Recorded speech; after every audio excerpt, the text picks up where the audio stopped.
for the first time. We actually have a tape that you guys made Oh, yeah. about you could hear bulimia. a little bit of my voice. So we should take a look at it. Revealing personal struggles while you're in the public eye can be difficult. My sister Katharine sat down with me to share her thoughts about her bulimia and self-image. I still look in the mirror and dislike what I see, and I think that's something that I'll always have to keep working on. That's the thing that goes the last when you're overcoming an eating disorder. Did you feel nervous knowing that mom and dad are going to have to deal with this with the whole world knowing about their baby girl? You worry that they're going to think it's a reflection on them, that they were bad parents, and they were wonderful parents. I mean, I had a wonderful childhood, as you know. But we all have demons. Especially with bulimia, there's an idea in our social conscious that it's like really okay to do that every once in a while. Everybody does that just to lose some weight. Everyone does that. It's like girls do it all the time. Well, it's not. It's not okay. It's not okay. Once you try it once, you're hooked. It's like a drug. There are still times when I still have eating disorder thoughts, but at least the behaviors for me have gone away. The first 2 weeks that I was in this program, remember, because my body was so shocked that I was feeding myself again, my body just stopped. If we just would allow ourselves to have what we wanted, we wouldn't be so overweight. We wouldn't be so, have all these girls with eating disorders, people who are dying. What advice do you have to a parent who's out there, to a sister who's out there, who's seeing their loved one struggle with this? I think for me the most important thing was for people to realize, regardless of whether you have an eating disorder or you're an alcoholic or you have drug addiction, to never give up.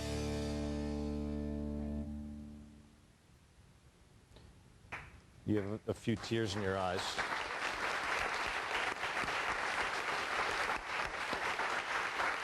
You got teary-eyed. Yeah. What are you thinking? It's powerful to watch, that. I see some sad faces in the front row. Well, they're with you. They're with you in what you went through. Yeah. And what were you feeling when you watched the tape? Just, just the way you guys shoot it brings you back to like those thoughts and those days, when you just were struggling, and this is like how nothing else is more important than not eating or eating. It's like bulimia and anorexia is very similar, in the sense that it's controlling and it's a drug. It is a drug. It keeps you from your demons, as you said, for a time. Yeah, it does. It does. It is such a huge problem in this country. And what's happening is that young women who have beautiful gifts, to give, aren't able to give them because of what people say about their outside, and I mean, it's very important to be healthy, and there's healthy ways of going about everything, but it makes me sad because it takes away their own spark. So you saw a disorder claim part of your sister's spirit, spark, Absolutely. and you love her. Absolutely. And now we have more than one person teary-eyed in the audience. What's your name? Leanna. Leanna. Yes. This moves you as well. Well, it really moves me because, thank you for sharing your story. For a long time, it was a secret for me. And when I finally asked for help, that's when my life changed. I have such an amazing life now. I too went to treatment. Unfortunately, it took 2 times, but you know what? If that's all it takes, I'm still young and, I'm successful. And it really, needing to ask for help is the only way to go.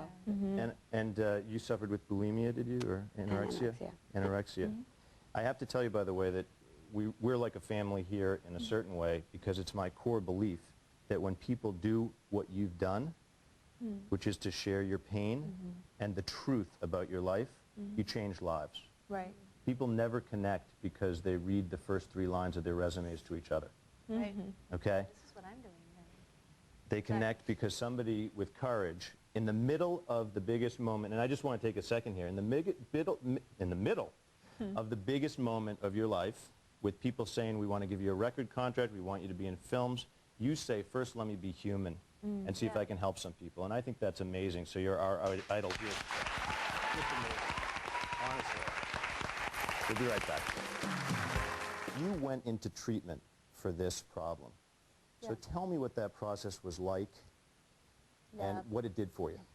It was scary. I remember my first day in program. I didn't really look from the outside. I kind of looked like, every other average woman, just kind of, a little extra chunk on the badonkadonk. But, just, overtly, sweet to me and welcoming. I mean, they were, and let me say, they're now some of my best friends in the world. Right. And I think that's a major part in recovery, is you stay in contact with the people who are recovering with you. But I remember my first meal, I just, with bulimia, I just wanted to eat it so fast. And I remember some girls didn't want to eat it at all. And I just wanted to eat it so fast to get away from the fact that I had to even be there. And I just was in tears, like completely in tears. And I mean, it was horrible. And the second day, I clicked, and, I went head first. And, like she said, she went to 2 different programs. It took her 2 times. You have to try more than one, obviously. Don't make my situation your, your standard, your blueprint, everybody's different, but at least go get the help and do whatever it is that works for you. And so how did you feel when she told you about her problem and you learned she was going to go into treatment?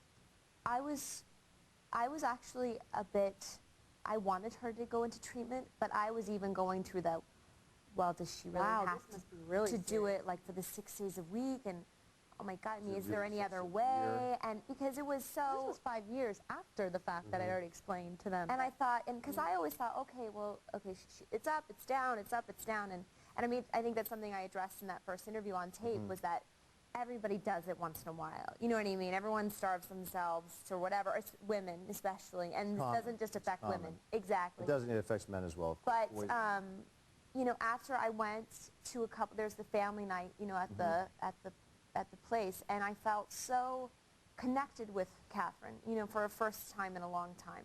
Yeah, and your family obviously had to participate in the treatment, and you allude to, of course, that you had demons that you needed to confront. And I know, since I'm a psychiatrist, I know a little bit about treatment of eating disorders, so I imagine that you learned things about your relationships within the family that might be, feeding, intentional word choice, this problem for you? Right. Now, by the way, I know you're courageous, because otherwise I wouldn't go there, but did you learn for you what were the dynamics that were feeding your addiction? Yeah, I mean, I think, I mean, I won't go into detail, because it's... Until our second show. Until part 2. Yeah. Because, it's personal. It's, you always have to be careful the fine line of divulging other people's personal business issues.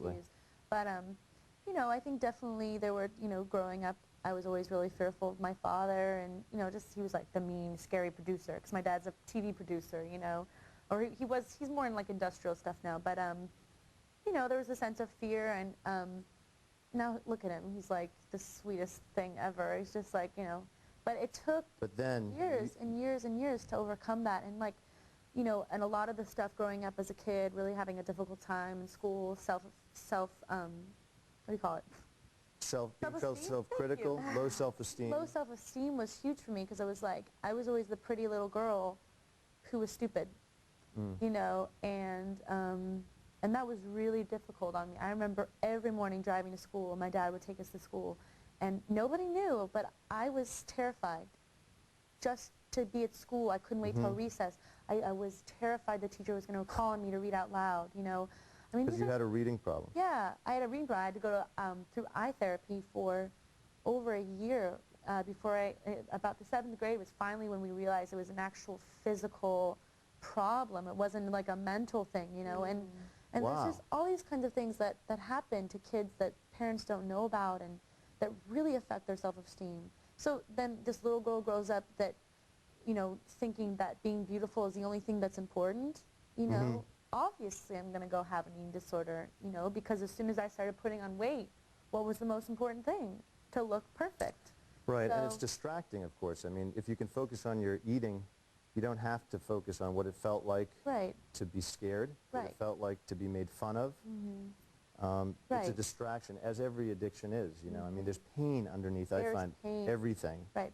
What an eating disorder really is a crutch, for what's really, really going on. Right. More with Katharine and Adriana McPhee when we return. Stay with us.